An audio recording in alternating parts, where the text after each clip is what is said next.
Hello students, today we will learn our next lesson, that is diversity in living things and their classification.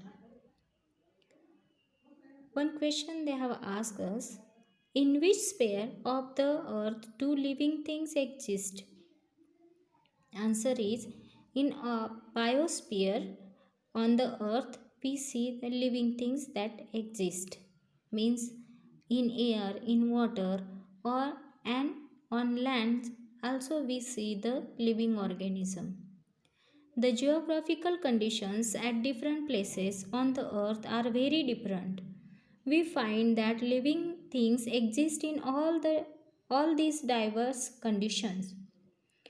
When we live in a certain place, we adjust to the conditions there. Students, we know that in winter, when there is a cold, that time we are wearing warm clothes, and when there is a summer, that time we are wearing cotton clothes, and in rainy season we are using umbrella and raincoats. So what is the conditions is there related to that we adjust.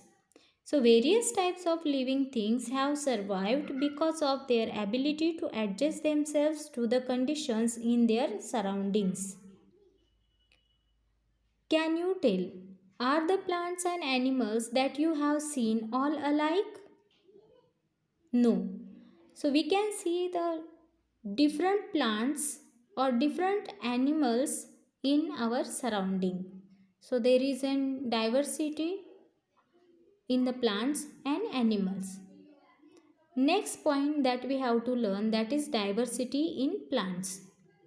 Various types of plants are found in many places around us.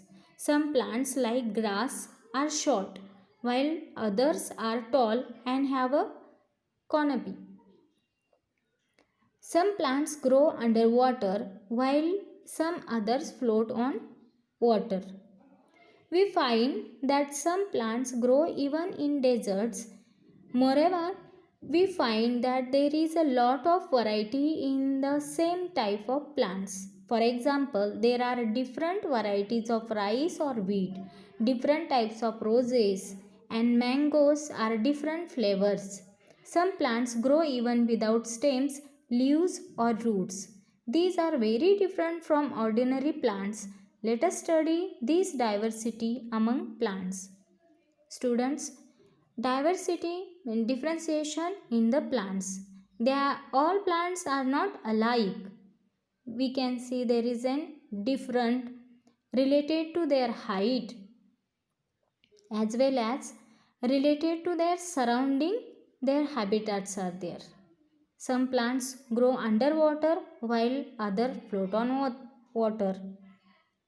Some plants grow in desert or some are in water.